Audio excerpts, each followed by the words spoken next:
E agora nós vamos passar para a segunda palestra do dia. A nossa palestrante é Paula Senísio. Ela vai falar sobre a ditadura do pensamento único. Falando um pouco sobre o currículo da Paula, que já pode encaminhar aqui para o palco. Paula Senísio é professora de latim, de crianças e adultos há 3 anos, criadora do curso de aulas síncronas Latim para iniciantes e do curso online Guia de Latim para Católicos, tendo ensinado mais de 180 alunos ao longo dessa sua jornada. Além disso, ela desempenha um papel de tutora, auxiliando mães homeschooling em seu trabalho. Ela é graduanda em Filosofia pela Academia Atlântico e hoje ela produz nas redes sociais conteúdo voltado ao estudo do latim, reunindo mais de 17 mil seguidores. Uma salva de palmas para Paula. Seja bem-vindo. Você prefere assim? Fixo. Tá ótimo. Vou te pedir licença, só vou pegar o óculos da Bíblia. Desculpa, Ju. Que isso? Bom dia. Bom dia. Fiquei muito feliz com o convite, Lu, pessoal do Guardiões. Eu fui convidada para falar sobre a ditadura do pensamento único. Eu acredito que também, em parte, por causa da experiência que eu tive recentemente, né? Eu saí do ensino médio há não muitos anos. E eu passei por um período bem conturbado na minha vida, talvez um período que seja hoje como um período de transição. Acredito que há 6, 7 anos, nem todos pensavam como pensam hoje. E essa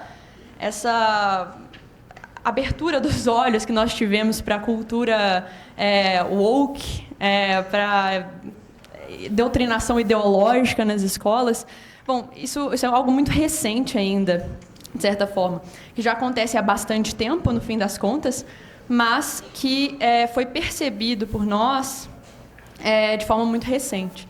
Então, muito em grande parte por causa do professor Olavo, até mesmo por causa da ascensão do Bolsonaro, os olhos se voltaram a isso. E eu peguei mais ou menos esse pedaço de transição quando estudava no Colégio Militar.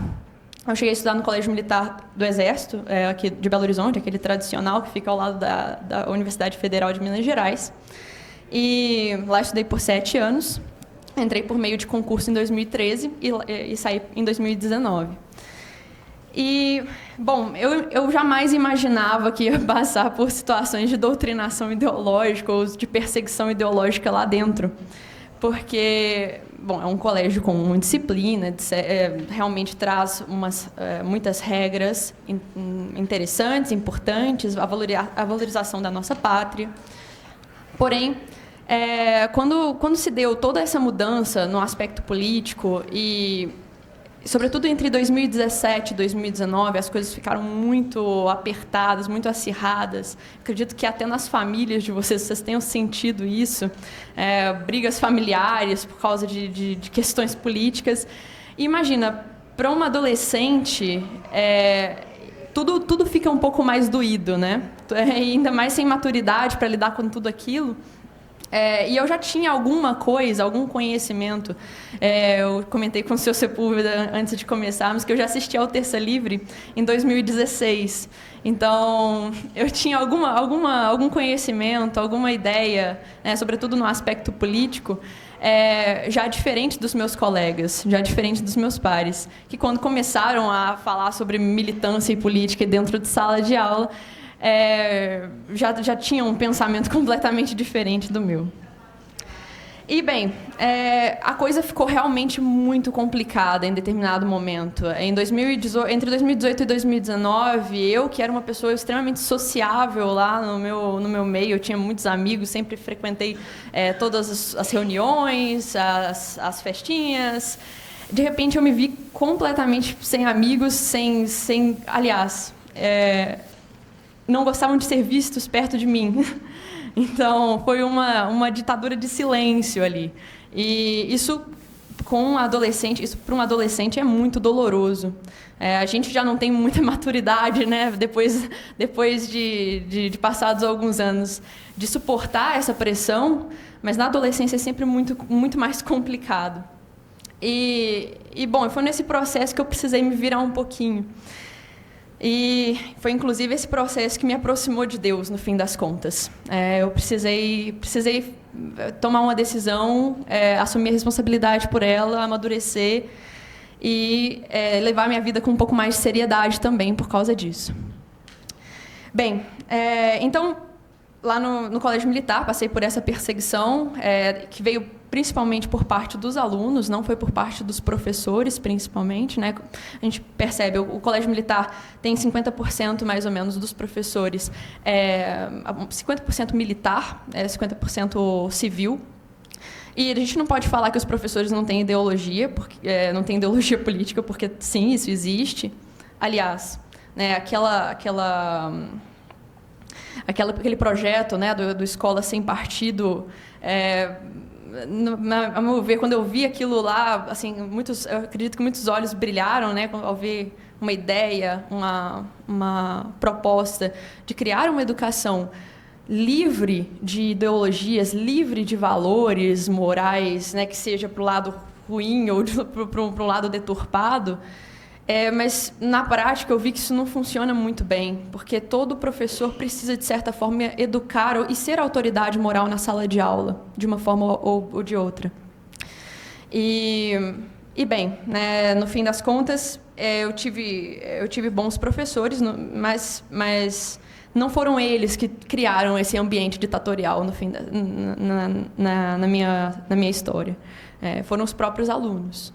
E acredito que por influência da mídia, sobretudo. Foi tudo muito rápido. E eu nem culpo, por exemplo, as famílias ou os pais dos meus alunos, ou os próprios alunos, eles foram arrastados. A mídia foi muito rápida.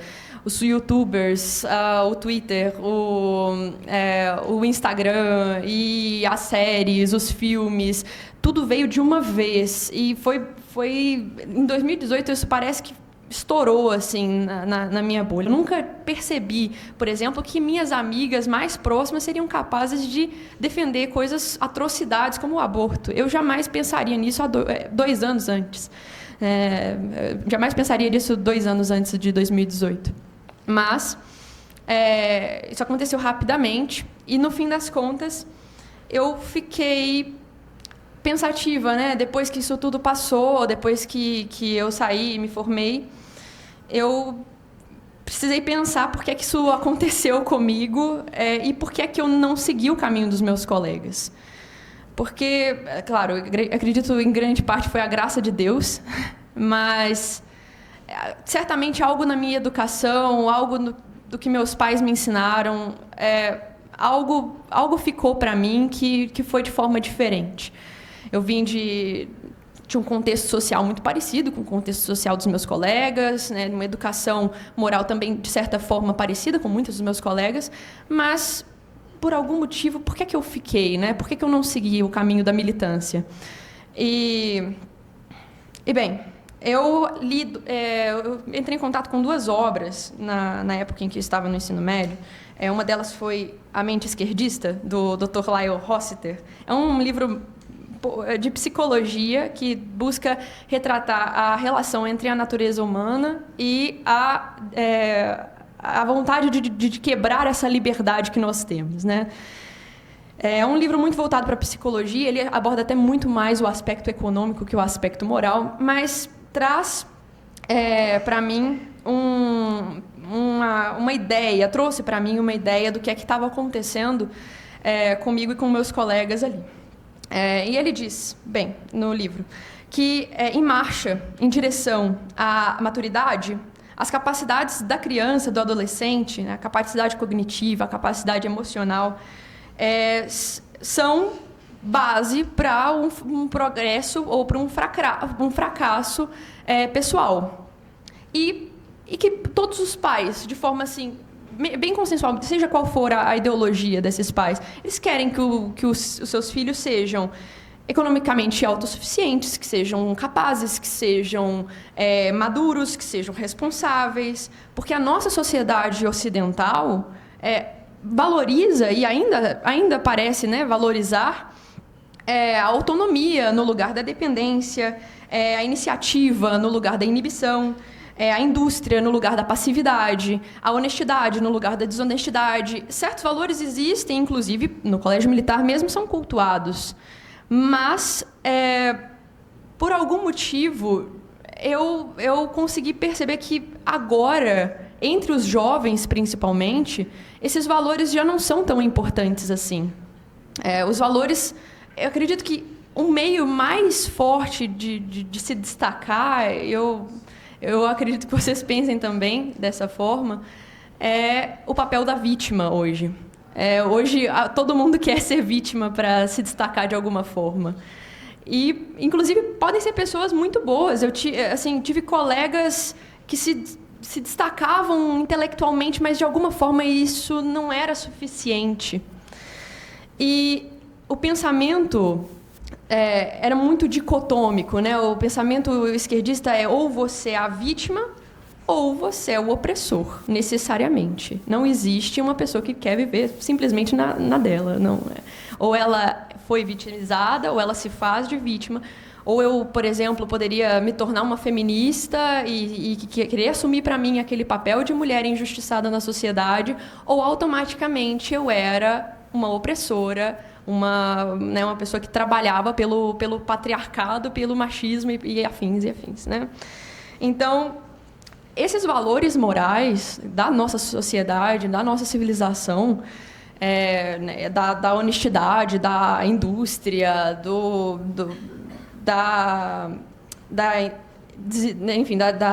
da promoção do esforço, da inteligência, são valores que promovem, inclusive, a proteção aos menos favorecidos, aos mais vulneráveis. Porque em uma sociedade em que todos são vítimas, não há proteção. Ninguém consegue proteger realmente quem precisa. Enfim, a agenda toda imposta mais recentemente, a Agenda 2030, busca enfraquecer as pessoas de tal forma que elas não consigam nem se proteger, nem proteger aos demais. Né? E, na verdade, como eu falei, existiam colegas meus extremamente capazes, inteligentes e bem formados, e bem criados, e de contextos sociais muito positivos, que assumiram um papel de vítima por adotando qualquer uma das minorias. E não é necessário, visto isso, não é necessário ser realmente vítima para assumir esse papel. Então, eu cheguei a estudar na verdade, eu cheguei a ler um estudo de 1980, um estudo nem tão recente assim, cujo nome é Percepções do Impacto das Características Físicas Valorizadas Negativamente na Interação Social. É um estudo que é feito em inglês, eu traduzi aqui o título.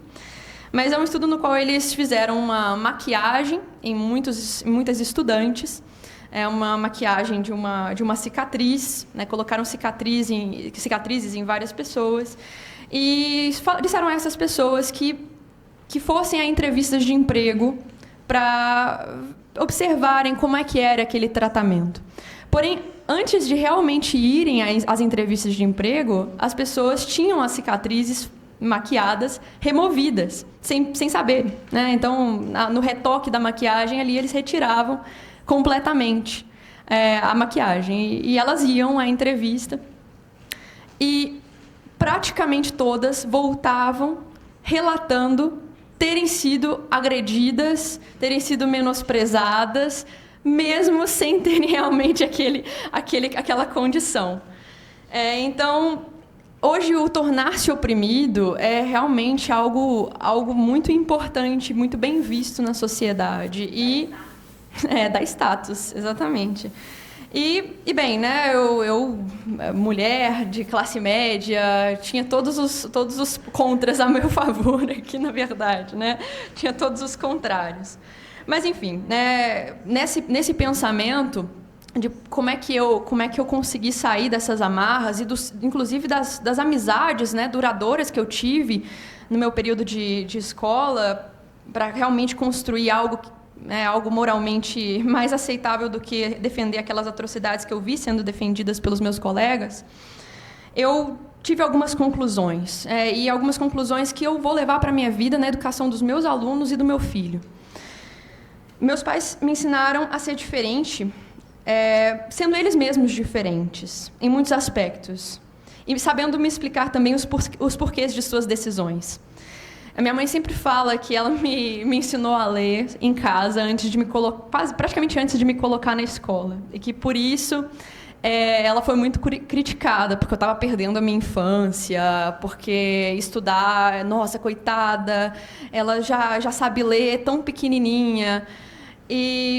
Mas, de certa forma, com certeza, como criança, eu via aquela habilidade como uma liberdade, não como uma loucura, como uma prisão, como uma privação da minha infância. Então, minha mãe, ela sempre falou, olha, eu vou te ensinar isso, eu vou te mostrar esse caminho, seus colegas ainda não fazem, mas isso é importante para você por causa disso e afins. E minha mãe, ela se destacava diante das outras por causa disso também, e com certeza enfrentou muitas represálias por causa disso. E dá muito trabalho, né? Sobretudo na adolescência, os adolescentes não querem muito ser diferentes. Então, foi um trabalho, com certeza, de anos. Foi um trabalho, com certeza, muito, muito, muito bem feito e muito, muito chato, às vezes, em certos momentos, mas que rendeu muitos frutos. E eles meus pais me ensinaram a assumir responsabilidades pelas minhas ações e a trilhar um caminho de verdadeira maturidade desde muito cedo. Hoje, a maturidade é escassa para muitos adultos. Mas é isso que dá a base para sustentar uma posição diante dos demais. Então, minha mãe me colocou em atividades de esporte, em atividades nas quais eu precisava persistir para adquirir algum resultado, ou pelo menos para me manter ali por algum tempo. Ela não me permitia ficar o tempo todo escolhendo o que eu queria fazer. E enfrentar aquele processo de uma maneira mais responsável e mais madura. Isso, desde a infância, trilha o caminho da maturidade para sustentar uma posição mais coerente. E, não menos importante, é a formação do imaginário. As crianças hoje têm acesso a diversos desenhos que os ensinam a se sentirem vítimas. Nossa, outro dia mesmo eu estava vendo um vídeo, eu não sei se vocês viram, do Felipe Neto. Eu acredito que seja uma pessoa, né, também de uma classe social, classe média, um menino criado assim, com um certo conforto, mas ele fez um vídeo contando como ele passou sofrimento com sede no zoológico. Eu não sei se vocês viram esse vídeo. E aí eu falei, gente, como é que a pessoa pode fazer para se tornar um oprimido, né? Mas, enfim, é importante enriquecer o imaginário das crianças com histórias dos santos mártires, importante enriquecer o imaginário das crianças com histórias de heróis, da mitologia, mostrar que o certo que deve ser defendido de forma independente, independentemente se os demais concordam ou não, e para que eles tenham essa maturidade, a capacidade de dar a própria vida pelo que é certo. Bem, à época, quando enfrentei isso tudo, eu não tinha exatamente uma educação religiosa. Eu não tive contato com nada que me levasse à igreja ainda. Mas, nesse processo, inevitavelmente, eu precisei tomar algumas decisões. Eu percebi que naquilo tudo existia um bem e um mal, existia uma verdade absoluta, existia um bem absoluto. E, consequentemente, eu precisava buscá-lo. Eu acho que é uma conclusão muito lógica para quem passa por um tipo de sofrimento assim. Bem, a educação religiosa é extremamente importante nesse processo e dá forças que pode ser que eu não tivesse tido, sabe, nesse momento, se eu não tivesse encontrado Deus ali naquele momento. E se o momento é de guerra, e nós vivemos realmente um momento de guerra cultural, moral, espiritual, a nossa educação deve ser praticamente espartana mesmo. Isso não tem a ver com perder a infância. Adquirir maturidade não é perder a infância. O amadurecimento é realmente libertador. Crianças e adolescentes maduros brincam, vivem a vida normalmente, mas sabem valorizar o que realmente importa e sabem escolher o certo em vez do mais agradável o tempo todo. Então, importante nessa educação espartana que nós temos que dar, né? Eu procuro dar ao meu futuro filho, né? Que já existe, mas ainda não chegou.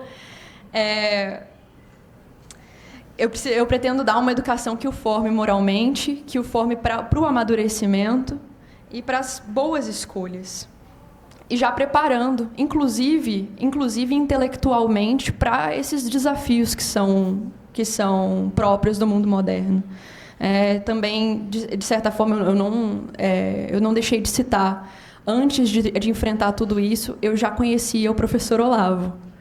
Então, eu já tinha uma certa formação moral e intelectual para lidar com todos esses debates que aconteceram no meu colégio. E, bem, é aí que está. Como eu falei, no meu processo, pelo menos, a figura do professor doutrinador não foi exatamente o problema. Não foi o problema para mim. Para mim, o problema me pareceu a mídia e as redes sociais, principalmente. O maior inimigo está dentro das nossas casas, no fim das contas. Os alunos, de verdade, depois que eu me tornei professora e a gente tenta ajudar, né, a formação moral dos alunos, o professor ele se sente muito impotente nesse aspecto, porque a família é mais importante. E, de fato, A gente não consegue, mesmo os bons professores que querem ajudar na formação moral dos alunos, sem a colaboração da família, fica impossível, realmente. Então, assim, a mídia hoje é destruidora mesmo. Então, não conseguimos... não podemos voltar o foco apenas para os professores, apenas para a escola, apenas para o ambiente escolar, quando a verdadeira mudança acontece dentro de casa.